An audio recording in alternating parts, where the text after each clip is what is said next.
ডিভোর্সের ঠিক ১৫ দিন পর জানতে পারি আমি প্রেগনেন্ট। সেদিন রাতে নামাজ পড়ে আল্লাহর কাছে অনেক কেঁদেছিলাম, হে আল্লাহ, দিলা যখন ১৫টা দিন আগে দিলা না কেন? তাহলে আমার জীবনটা এভাবে এলোমেলো হতো না।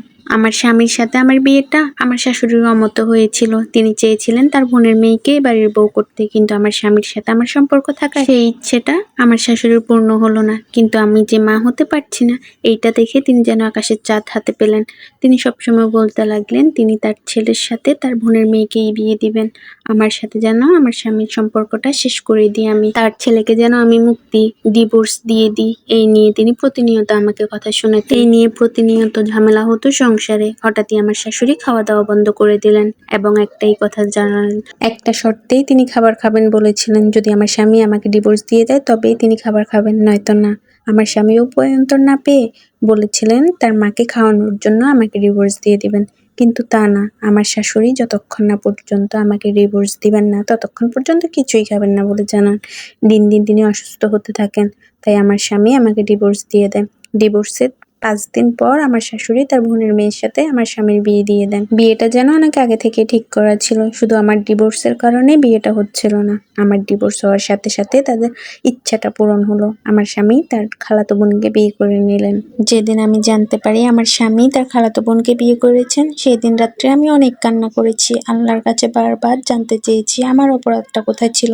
আমি তো তাকে ভালোবেসে বিয়ে করেছিলাম, সংসার করতে চেয়েছিলাম, কেন আল্লাহ আমার কোলে একটি সন্তান দিলেন না? কিন্তু ডিভোর্সের ১৫ দিন পর হঠাৎই জানতে পারি আল্লাহ আমাকেও সন্তান দিয়েছিলেন, কিন্তু আমার জীবনটা এলোমেলো হয়ে যাওয়ার পর সেটা জানতে পেরেছি। কিন্তু আমি আমার স্বামীর সংসারে আর ফিরতে চাইছিলাম না। গর্ভ অবস্থায় নাকি ডিভোর্স হয় না, সেটা যদি তারা জানতে পারে তাহলে এই সন্তানের দাবি নিয়ে তারা এসে দাঁড়াবে। তাই আমি সেই শহরটা ছেড়ে দিলাম, যেখানে আমি ছোটবেলা থেকে বড় হয়েছি। কত কত স্মৃতি আছে, তার সাথে আমার প্রেমের শুরুটা সেই শহরে। সবকিছু ছেড়ে দিয়েছি শুধু আমার সন্তানকে আমার কাছে রাখার জন্য। সে তো বিয়ে করেছে, চাইলেই তাদের আবার সন্তান হবে, কিন্তু আমি কি নিয়ে বাঁচবো, কার আশায় বাঁচবো? সেই সংসারে আমার আর জায়গা নেই। আমি চাই না আমার সন্তান আমাকে ছাড়া সেই সংসারে বড় হোক।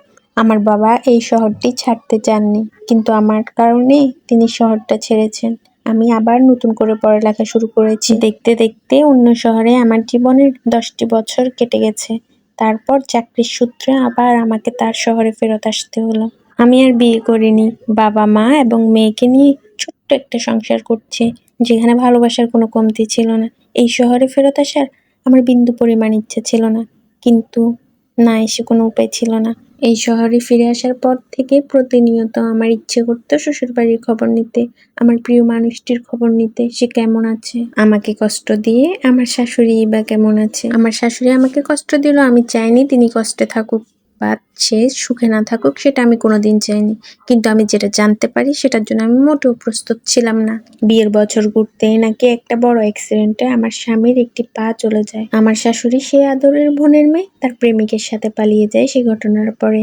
আমি শহর ছাড়ার পরে নাকি আমার শাশুড়ি অনেক জায়গায় খবর নিয়েছে, আমি কোথায় গিয়েছি, কোথায় আছি, কিভাবে আছি, অনেক খোঁজ খবর নিয়েছে, কিন্তু কোনো খবর পাইনি। এইটা জানার পর আমি আর নিজেকে ধরে রাখতে পারিনি। আমার ভালোবাসার মানুষের তো কোনো দোষ ছিল না, সে তো চায়নি আমাকে ছাড়তে। তার বিপদে আমি কিভাবে না গিয়ে থাকবো, যেখানে আমি তাকে ভালোবেসে বিয়ে করেছি। এখনো আমাদের মধ্যে ডিভোর্স হয়নি, কারণ যখন আমাদের ডিভোর্সটা হয়েছিল তখন আমি গর্ভবতী ছিলাম। গর্ভ অবস্থায় কোনো ডিভোর্স হয় না, তাই সেই ডিভোর্সকে আমি কোনোদিন মন থেকে মেনেও নেইনি। আমি শুধু আমার স্বামীর কাছে এই জন্য ফেরত যাইনি, কারণ আমি চাইনি তার সাজানো সংসার নষ্ট করতে। যেখানে তার সেই সংসারটাই নেই, সেখানে আমি তার থেকে দূরে থাকার আর কোনো প্রয়োজনই মনে করছি না। আমি আমার স্বামীর সংসারে ফেরত যেতে চাইলাম, কিন্তু আমার স্বামী আমাকে আর গ্রহণ করতে চাইলেন না। তার এই পঙ্গু জীবনের সাথে আমার জীবন তিনি জড়াতে চাইলেন না। আমি আমাদের মেয়েকে নিয়ে যখন তার সামনে দাঁড়ালাম, তখন আর সে মুখ ফিরিয়ে থাকতে পারল না। মেয়ের মুখের দিকে তাকিয়ে সে আমাকে মেনে নিল। আবার সবকিছু নতুন করে শুরু করলাম।